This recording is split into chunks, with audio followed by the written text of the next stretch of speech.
Seperti yang kalian tahu, di beberapa hari yang lalu, gue sempat open donasi untuk saudara kita di Indonesia Timur. Dan donasinya telah terkumpul hingga saat ini 1.435.111.000. Seperti yang gue bilang juga, ini adalah donasi yang tidak permanen. Artinya nggak akan gue lakukan terus-menerus. Dengan dana sebanyak ini, tentunya tanggung jawab juga akan semakin besar tentang bagaimana cara menyalurkannya hingga tepat sasaran. Dengan uang sebanyak ini juga, kesempatan kita untuk berbagi juga tentunya semakin luas dan banyak. Donasi ini akan kita salurkan bukan hanya tentang Papua, tentunya wilayah Indonesia Timur yang sangat luas. Kita akan pecah dalam jumlah puluhan kali dalam bentuk sembako, logistik, dan keperluan warga lainnya. Transaksi yang masuk sangat banyak, 500 lebih transaksi setiap harinya. Seperti yang gue bilang, ini bukan permanen, tentunya harus gue close agar tidak ada uang lagi yang masuk ke rekening ini. Terima kasih bagi kalian semua yang sudah berdonasi. Ini tentunya tidak akan mengurangi apa yang udah gue siapkan memang buat tujuan dan misi gue ini. Justru ini akan menambah logistik atau sembako buat saudara kita di Indonesia Timur. Donasi ini akan selalu kita update pemakaiannya. Kalian bisa pantau di Instagram gue maupun nanti di YouTube Kuali Merah Putih. Gue Bobon Santoso mengucapkan terima kasih sebesar-besarnya atas keikutsertaan kalian dalam misi kemanusiaan ini. Kuali Merah Putih, makan kami. Bantuan sosial yang ke Papua itu karena udah sering gue lakukan, bukan sekali dua kali, dan gue tidak pernah mau dipublish. Cuman setiap gue kasih bantuan, biasanya anggota TNI yang di sana atau apa dimasukin ke konten TikToknya, ya itu terserah mereka. Tapi kalau ngomongin masalah bantuan, itu rutin memang selalu gue kasih. Kalau gue lagi ada rezeki berlebihan gitu kan, ya gue kasih. Kalau lagi enggak, ya mungkin gue skip dulu nanti bulan depan gitu. Banyak pujian dari netizen nih, gimana? Netizen kan kadang kalau lagi dia keluarin yang baiknya dipuji, kalau ada yang jeleknya langsung dibully, suka-suka dia mau dipuji terserah aja. Tapi kalau gue melakukan, misalnya kalau gue mau membantu orang, ya memang mau bantu dari hati gue aja. Itu aja sih, dan itu memang rutin, setiap bulan pasti. Soal Yuki juga sempat banyak banget yang uji kamu ya? Ya, Yuki yang diayakan tuh sekarang, alhamdulillah juga. Ya kalau orangnya, kalau emang pengen, gue rasa ini layak untuk dibantu, pasti gue bantu. Gue berdasarkan hati nurani sih. Ada keinginan nggak sih untuk memberikan bantuan langsung di Papua? Pengen, tapi memang jarak tempuh dari Papuanya ke sananya tuh nggak mudah.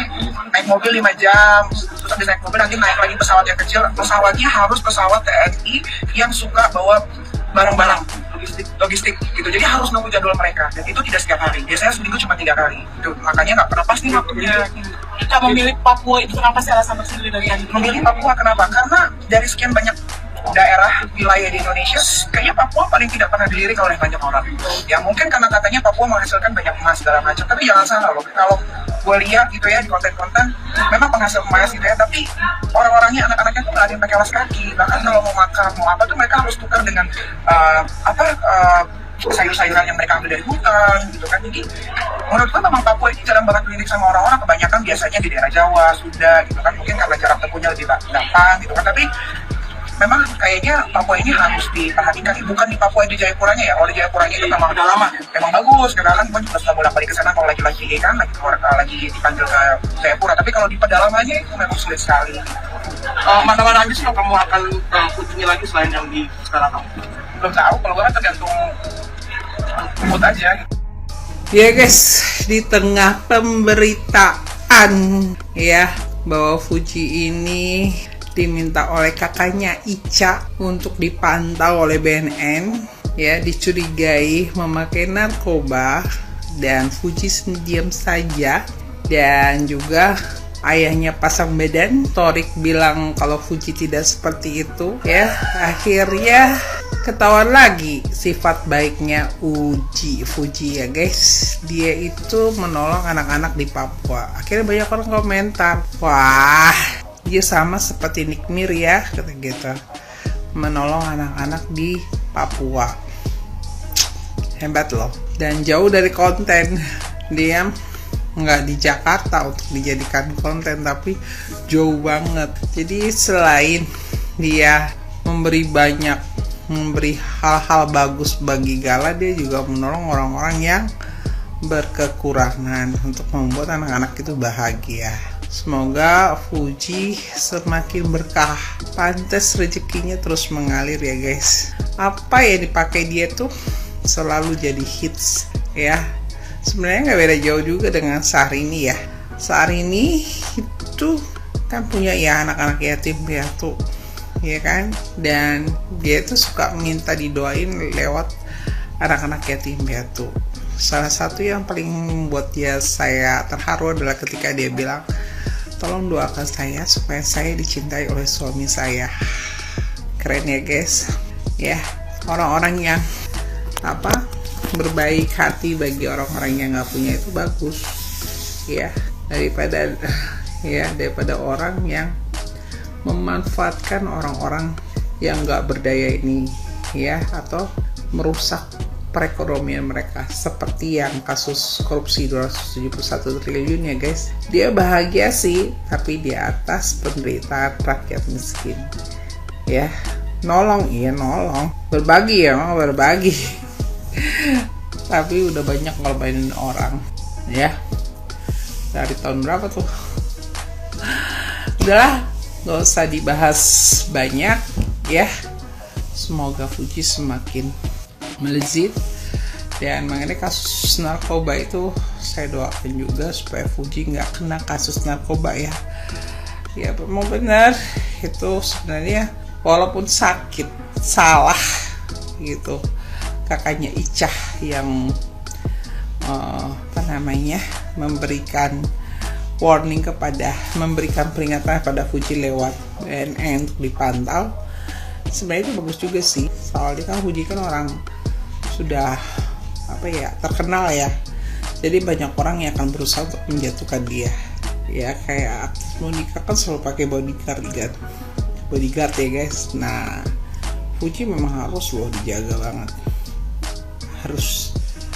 Ya itu sebabnya semoga ayahnya, ibunya, kakaknya semua jagain dia, karena jangan percaya dengan orang-orang terdekat. Itu saja dari saya. Semoga Nikmir Fuji semakin banyak rezekinya. Amin. Pertama-tama saya ucapkan terima kasih buat Abang Bobon yang telah membuat kegiatan masak dan makan di salah satu kabupaten yang ada di Provinsi Papua. Sepenggal video ini karena di video ini dengan di podcast ternyata sama. Oke lanjut. Pertanyaannya kepada Mama itu adalah, Mama pernah makan sapi? Mama jawab tidak tahu dengan senyum manis.